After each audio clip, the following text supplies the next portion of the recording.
Assalamualaikum warahmatullahi wabarakatuh. Kami di sini akan mempresentasikan laporan tugas besar dari mata kuliah perencanaan dan pengendalian produksi pada produk sepatu di PT MAP. Kami beranggotakan oleh 3 orang. Yang pertama ada Muhammad Ferus Ardani dengan NIM 520061110. Yang kedua Bagas Wahyudi Nugroho dengan NIM 520061138. Dan saya sendiri Muhammad Alif Nurrahman dengan NIM 520061145. Pada bab 1 ini berisikan latar belakang dari proses produksi kami.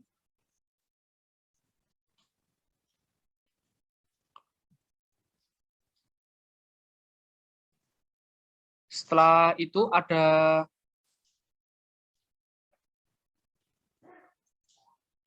kedua atau landasan teori dari praktikum kami. Yang pertama ada apa itu bill of material, yang kedua ada peramalan, ketiga ada aggregate planning, keempat ada MPS, yang kelima MRP, dan yang keenam adalah CRP. Langsung saja pada bagian hasil praktikum. Yang pertama ada bill of material, yang pertama ada profil produk, yaitu perkembangan fashion pada era modern ini semakin beraneka ragam. Hal ini dapat dilihat dari semakin banyaknya produk yang ditawarkan dengan model serta jenis yang berbeda-beda. Adapun produk yang ditawarkan yaitu dimulai dari ujung kepala hingga ujung kaki, seperti contohnya adalah sepatu. Dan sepatu adalah sebuah produk pelindung kaki, dan saat ini sepatu memiliki banyak jenis dan menjadi salah satu ikon untuk bergaya, terutama pada remaja agar terlihat lebih tren. Kami memiliki sebuah produk sepatu Converse yang kami desain sebagus mungkin sehingga akan cocok jika digunakan dalam acara apapun. Sepatu ini memiliki tinggi kisaran 20 cm sesuai dengan ukuran masing-masing. Sepatu yang kami tawarkan memiliki 16 lubang tali sepatu agar sepatu nyaman dikenakan tanpa harus menali dengan kencang. Produk sepatu kami adalah produk sepatu hike atau sepatu yang bagian atasnya lebih tinggi dari mata kaki. Kami menggunakan bahan kanvas karena dengan alasan agar sepatu lebih ringan dan nyaman digunakan sehingga kaki tidak merasa berat. Pada bagian sol bawah kami menggunakan karet yang kami beri pola waffle agar sepatu tidak licin ketika digunakan pada lantai atau permukaan yang basah. Pada bagian midsole kami menggunakan bahan karet yang keras agar dapat melindungi sepatu dari benturan sehingga tidak mudah mengelupas pinggirannya. Lalu pada bagian insole kami menggunakan busa yang kami desain seempuk mungkin sehingga ketika sepatu digunakan maka kaki merasa nyaman dan tidak akan merasa pegal. Dan ini adalah gambar produk dan komponen.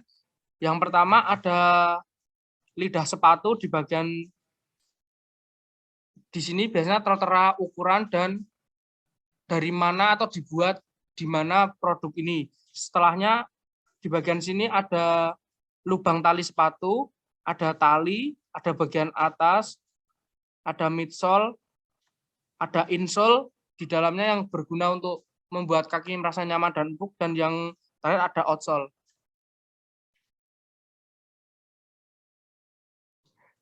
Dan ini adalah diagram bill of material. Yang pertama ada shoes, part up, ada upper, shoelace holes, shoelace, dan lidah sepatu. Setelahnya ada part mid yang terdiri dari insole dan toe cap, part down ada midsole dan outsole. Dari tabel komponen, part up berjumlahnya 1. Untuk selanjutnya ada upper jumlah 1, material kanvas dengan ukuran 20 cm x 4 cm dengan keterangan kita membuat atau make. Selanjutnya ada shoelace holes berjumlah 16, materialnya aluminium, ukurannya 0,5 cm dan kita membeli. Selanjutnya ada shoelace, jumlahnya 1, materialnya dari kain, ukurannya 140 cm dengan keterangan membuat.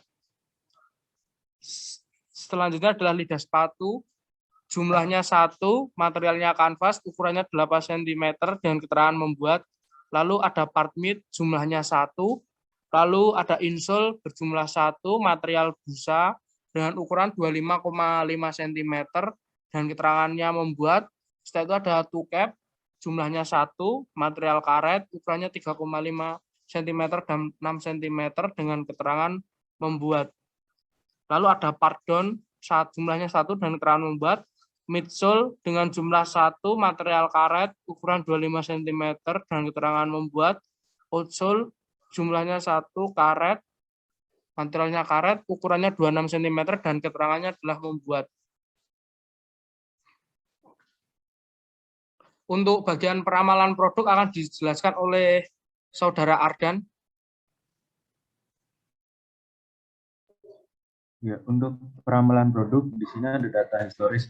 Berikut ini adalah sampel data penjualan sepatu yang kami dapat selama 3 tahun penjualan dengan perincian datanya adalah penjualan setiap bulan. Di sini terdapat bulan pertama di tahun 2010 sejumlah 27, 2011 445, 2012 975. Dan bulan kedua 2010 60, 2011 449, 2012 1148. Bulan ketiga 2010 80, 2011 587, 2012 1000. Bulan keempat 2010 95, 2011 595, 2012 1348.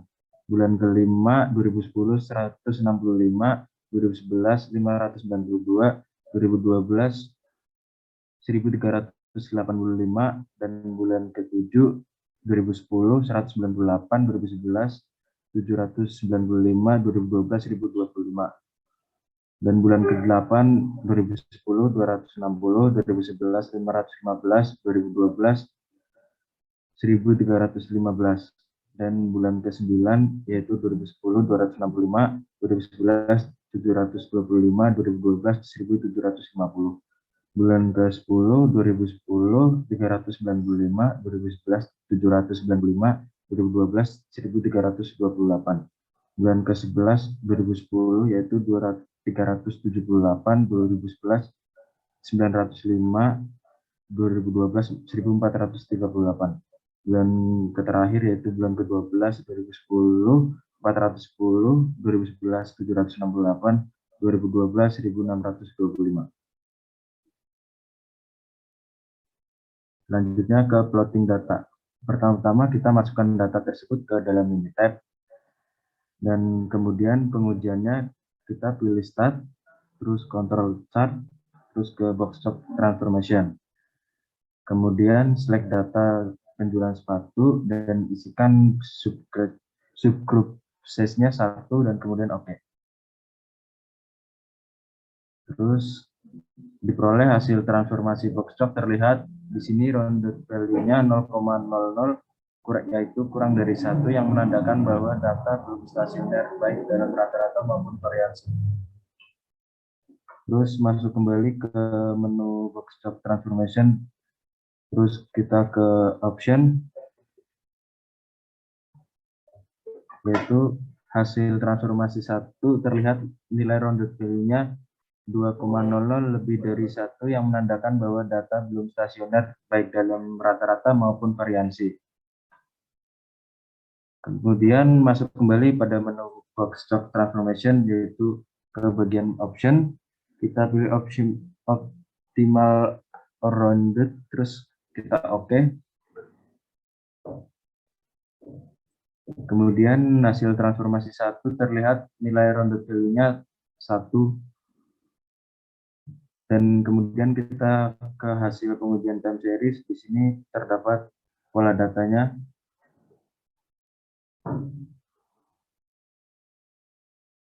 Kemudian lanjut ke pengujian auto correlation. Di sini kita klik menu start, kemudian time series, terus ke auto correlation. Kemudian pada menu auto correlation function, di sini kita select task 3, terus checklist pada bagian store ACF, store statistik, store Elgin box key statistik, terus oke. Kemudian diperoleh garis yang melewati 3 garis, leg pertama yang melewati garis merah.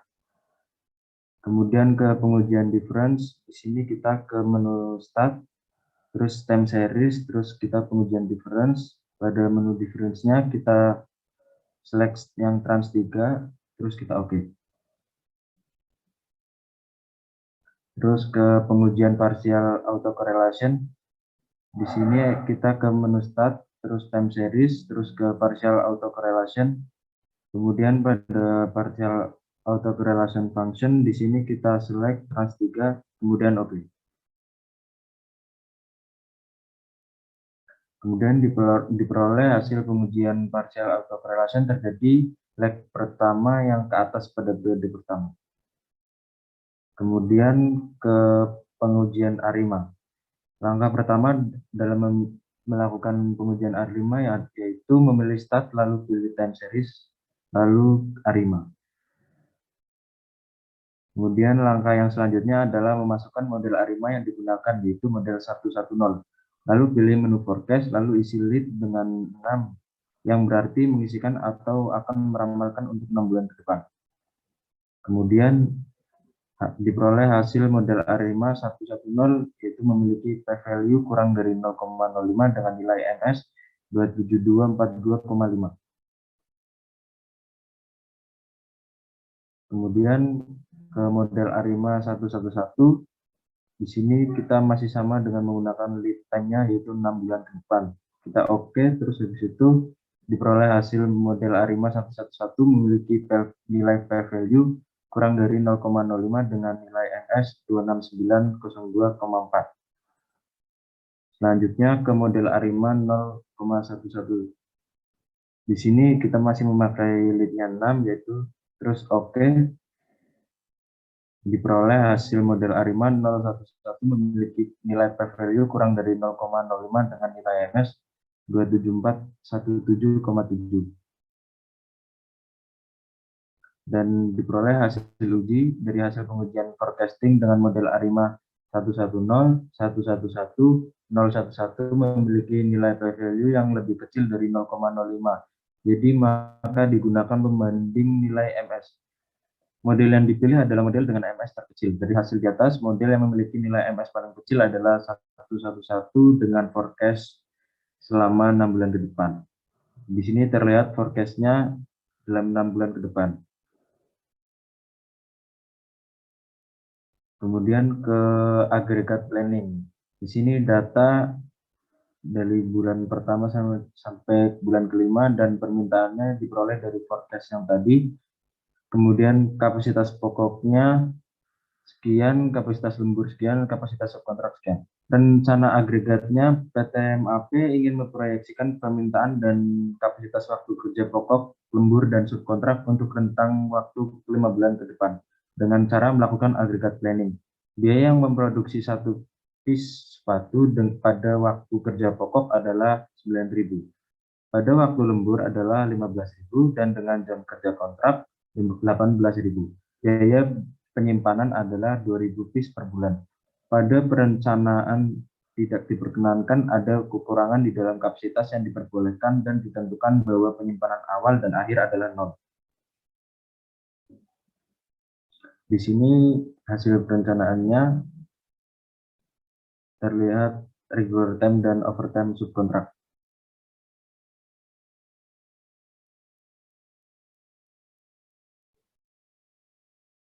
Kemudian ke pembahasan. Total dari waktu pokok dari bulan pertama sampai 5 yaitu 4.520 dan waktu lembur 2.500, subkontrak 649, total suplainya 7.669, permintaannya 7.669 dan di sini ending inventory-nya 0. Dan jadi total biaya yang harus dikeluarkan oleh PT MAP untuk memproduksi sepatu dalam memproyeksikan permintaan dan kapasitas waktu kerja pokok, lembur, dan subkontrak untuk rentang waktu 5 bulan ke depan adalah sebesar Rp89.862.000. Selanjutnya untuk bagian MPS akan dibacakan oleh teman saya, Muhammad Alif. Untuk bagian perencanaan produksi yang keempat adalah ke MPS. Di sini terlihat data peramalan permintaan, yaitu PT MAP adalah perusahaan industri manufaktur yang bergerak pada sektor produksi sepatu. Perusahaan memiliki on-hand inventory sebesar 1.200 unit dan memiliki lot size sebanyak 1.400 unit. Artinya perusahaan harus melakukan proses produksi sebanyak 1.400 sepatu untuk memenuhi permintaan dari konsumen. Dalam hal ini, MPS berperan sebagai jadwal atau petunjuk bagi perusahaan bahwa kapan perusahaan harus melakukan proses produksi jika jumlah permintaan diambil dari hasil peramalan sesuai dengan data penjualan perusahaan selama 3 tahun terakhir. Berikut ini adalah jumlah peramalan produk sepatu dalam satu unit selama 5 bulan ke depan, yaitu sebagai berikut.